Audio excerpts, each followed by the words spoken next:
Hello friends, welcome to Manohar Kumar study. दोस्तों, आज के इस वीडियो में हम लोग घनमूल गुणनखंड विधि से निकालना सीखेंगे। ठीक है, जैसा मैं आपको देखिए हेडिंग में दिया हुआ है कि घनमूल जो है गुणनखंड विधि से निकालें। ठीक है, हम लोग भाग विधि से पहले पढ़ चुके हैं और सीख भी चुके हैं। अगर आप वीडियो को नहीं देखें तो प्लीज़ इसी वीडियो के डिस्क्रिप्शन में लिंक में जाइए और घनमूल भाग विधि से बनाना सीख लीजिए। ठीक है, और आज सीखेंगे हम लोग घनमूल गुणनखंड विधि से।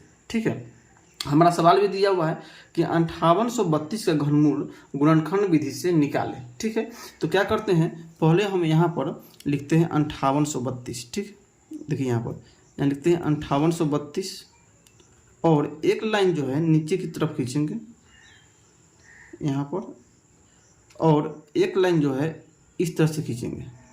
ठीक है, इतना समझ गए। अच्छा, इसको बनाए इससे पहले समझते हैं यहाँ पर घन और घनमूल क्या होता है। ठीक है, इसको समझना जरूरी है मतलब कि अगर घन और घनमूल समझ लेते हैं तो 5832 को हम हल क्यों कर रहे हैं, तो इसका मकसद हमें समझ में आ जाएगा। ठीक है, तो सबसे पहले समझिए घन किसको बोलते हैं। ठीक है,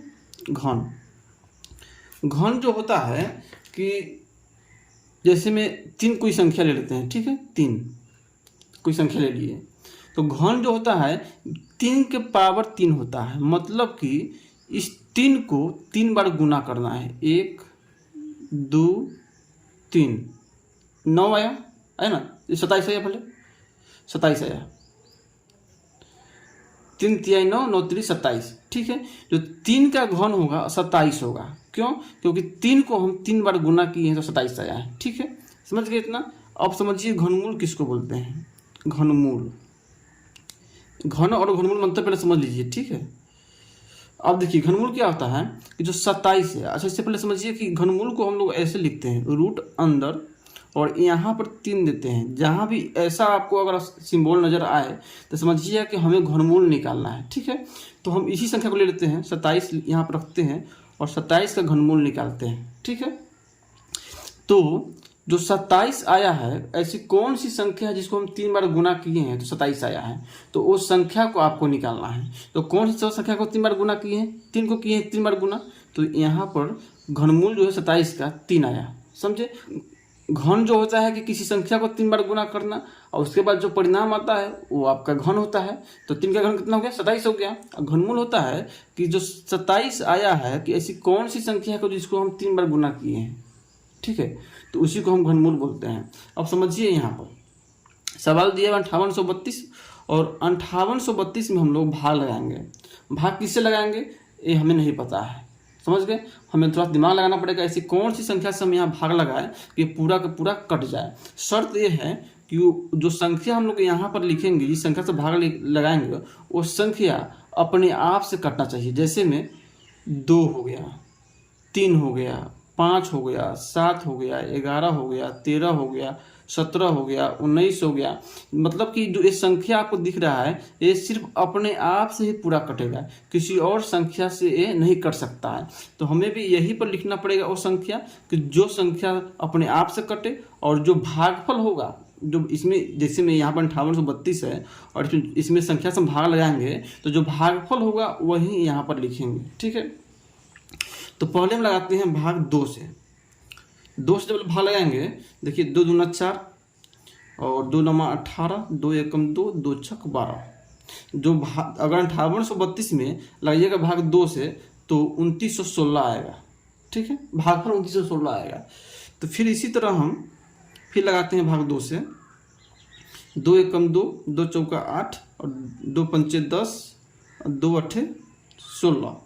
ठीक है, फिर लगाते हैं भाग हम 2 से, तो 2 सत्ते 14 और 2 दूना 4 और 2 नमा 18। ठीक है, थोड़ा सा इसको ऊपर कर देते हैं। अब देखिए यहाँ पर अब 729 है, तो अब हम 2 से भाग में लगाएंगे। क्यों? क्योंकि 2 के पहाड़ा में जो अंतिम संख्या 9 है नहीं आता है। 2 का पहाड़ा पढ़िएगा, 2 चौका 8 और 2 पंचे 10 आता है। मतलब कि 9 जो है 2 के पहाड़ा में नहीं आता है, तो हम इसलिए लगाएंगे भाग यहाँ पर 3 से, क्योंकि 3 के पहाड़ा में तो 9 आता है, तो 3 से लगाते हैं भाग यहाँ पर। तो 3 दूना 6, 3 चौका 12 और 3 तिहाई 9। ठीक है, फिर हम भाग 3 से ही लगाएंगे, क्योंकि 3 यहाँ पर अंतिम संख्या इकाई संख्या 3 है।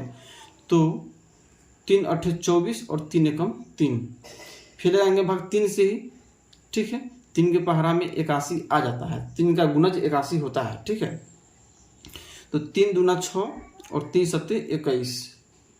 फिर लगाएंगे भाग हम 3 से ही, तो 3 नवा 27 और थोड़ा सा ऐसे नीचे कर दीजिए इसको। और फिर आएंगे भाग 3 से ही, 3 तिहाई 9 और फिर बच गया 3, तो फिर आएंगे भाग 3 से, 3 एकम 3। जब तक कि पूरा संख्या आपको ना कटे, यहाँ पर 1 ना आ जाए, तब तक आपको भाग लगाना ही है, ठीक है। अब हमारा 1 यहाँ पर आ गया, अब हम भाग लगाना बंद कर देंगे। अब निकालना है हमको 5832 का घनमूल, ठीक है। तो ऊपर से गिनेंगे कि 2 3 बार आना चाहिए, ठीक है। तो 1 2 3, 3 को 2 है तो हम लोग ऐसे कर देंगे, ठीक है। एक लाइन ऐसे करके खींच देंगे 3 को 2 पर। फिर 3 को 3 हमको खींचना है, 1 2 3 है यहाँ पर, फिर ऐसे कर देंगे। फिर 1 2 3 ऐसे कर देंगे, ठीक है। और इसके बाद इस 3 को 2 है ना, तो इनमें से 1 को 2 निकालेंगे, यहाँ पर लिखेंगे 2 और कर देंगे गुना। फिर 3 को 3 यहाँ पर है, यहाँ से 1 3 निकालेंगे। फिर यहाँ पर 3 को 3 है, यहाँ से 1 3 निकालेंगे, ठीक है। और इस सभी गुना कर देंगे, तो 2 3 6 6 3 18, ठीक है। तो इसको हम ऐसे लिख सकते हैं कि 5800, यहाँ पर रूट में 5832 कर देंगे और यहाँ पर 3 हो गया। तो ये आपका हो गया कि 5832 का घनमूल निकला कितना, 18 निकला, ठीक है। अब देखिए 18 तो घनमूल हमारा निकल गया, आंसर आपका आ गया।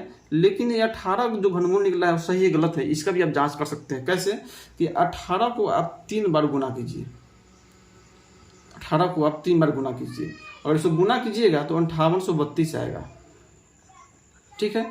अगर 5832 आ गया तो आपका घनमूल सही है, अगर 5832 नहीं आया तो आपका घनमूल गलत है। लेकिन यहाँ पर 18 को 3 बार गुना कीजिएगा तो आपका 5832 ही आएगा, ठीक है। तो घनमूल ऐसे ही निकालते हैं। तो उम्मीद है इस घनमूल निकालना आप गुणनखंड विधि से सीख गए होंगे। तो प्लीज़ वीडियो को लाइक कीजिए, कमेंट कीजिए और हमारे चैनल को सब्सक्राइब जरूर कर दीजिएगा। जय हिंद, वंदे मातरम।